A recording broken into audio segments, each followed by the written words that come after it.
सभी पेरेंट अपने बच्चों को बहुत प्यार करते हैं, पर कभी-कभी बहुत ज़्यादा प्यार करने की वजह से या बच्चों की गलतियों को नज़रअंदाज करने से भी बच्चे बिगड़ जाते हैं, ज़िद्दी हो जाते हैं। जैसे कि आपने अपने घर में ही देखा होगा, जैसे कि आपके घर का कोई रिलेटिव आते हैं या फिर कहीं आप जाते हैं, तो बच्चे ऐसी एक्टिविटी करते हैं जिसकी वजह से आपको या फिर हमें शर्मिंदा होना पड़ता है।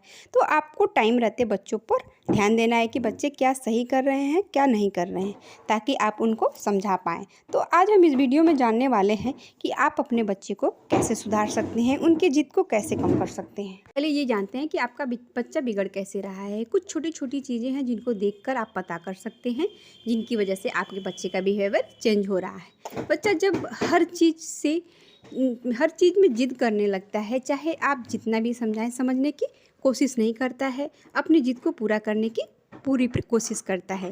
कभी-कभी बच्चे को बहुत ज़्यादा गुस्सा आता है तो वो वायलेंट हो जाते हैं, यानी अपने हाथ पैर को गुस्से में पटकने लगता है या फिर आसपास की चीज़ों को फेंकने लग जाते हैं या फिर मारने लग जाते हैं। तो कुछ बच्चे ऐसे होते हैं जो केवल अपनी बात बोलते हैं और सामने वाले की बात सुनते नहीं हैं, सामने वाले की बात को सुनकर अनसुना कर देते हैं। कोई बच्चे ऐसे होते हैं जो आपकी हर बात का उल्टा ही जवाब देते हैं, उन्हें गुस्सा आता ही रहता है। कुछ बच्चे केवल अपनी बात को सही मानते हैं और आपकी बात को गलत मानते हैं कि हम जो बोल रहे हैं वो सही है और आप जो बोल रहे हैं वो गलत है। तो मैंने जो सारी चीज़ें बताई हैं वो आपको अगर अपने बेबी में दिख रहे हैं कि बेबी चेंज हो रहा है, तो बेबी ज़िद्दी हो रहा है या फिर बच्चा बिगड़ रहा है, आप कुछ टिप्स को अपनाकर बेबी के बिहेवियर को चेंज कर सकते हैं। और ये भी बात ध्यान रखनी है कि बेबी को सुधारने के समय आपको पेशेंस रखने की ज़रूरत है, आपको खुद भी शांत रहने की ज़रूरत है, तभी आप अपने बच्चे को समझा पाएंगे। देखिए, जब भी आपका बच्चा आपसे कुछ कहता है तो आपको उसकी बात को ध्यान से सुनना है। लग रहा है कि वो चीज़ ज़रूरी है तो आपको अपने बच्चे की बात को इम्पोर्टेंस भी देनी है। ऐसा नहीं होना चाहिए कि वो आपसे कुछ बोल रहा है और आप उसकी बात को इग्नोर कर रहे हैं। ऐसे भी बच्चे चिड़चिड़े हो जाते हैं, ज़िद्दी हो जाते हैं।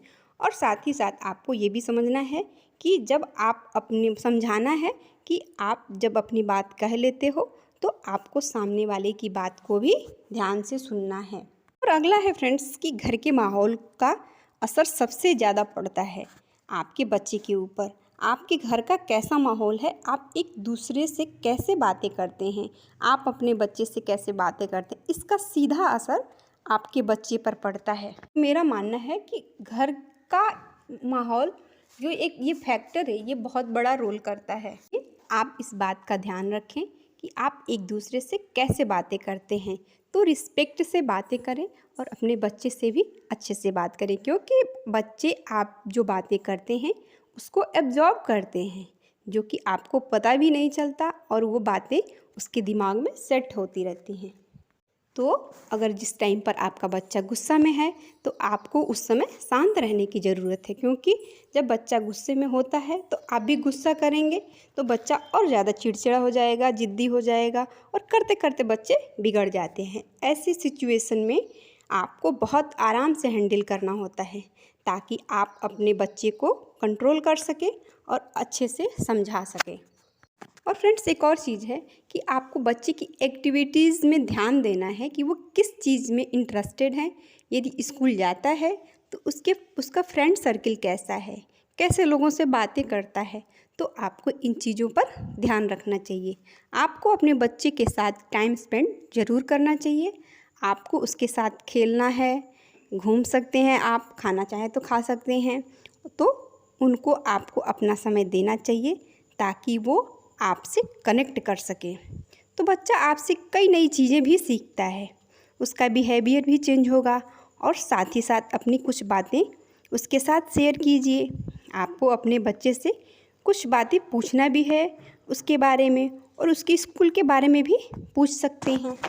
और हाँ फ्रेंड्स, आपको अपने बच्चे को सही और गलत चीज़ों के बारे में बताना भी है, जैसे कि गुड हैबिट क्या है और बैड हैबिट क्या है। जैसे बच्चा पहली बार कोई गलत काम करता है तो बच्चे को डांटिए नहीं, उसको आप समझाइए कि ये चीज़ बेटा गलत है। दूसरी बार उसे रिकॉल करवाइए कि हाँ मैंने ये चीज़ आपको बताई थी, तो वो खुद बच्चे में बदलाव आप धीरे धीरे देख सकते हैं।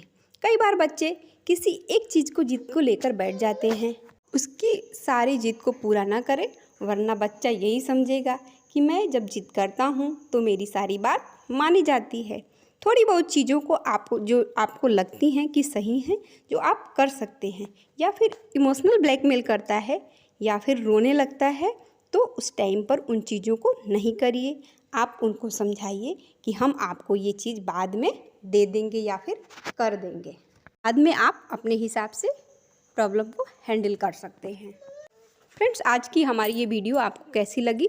अगर अच्छी लगी होगी तो लाइक शेयर ज़रूर करिएगा और कमेंट में बताइएगा। और अगर हमारे चैनल पे आप पहली बार होंगे तो सब्सक्राइब ज़रूर करिएगा।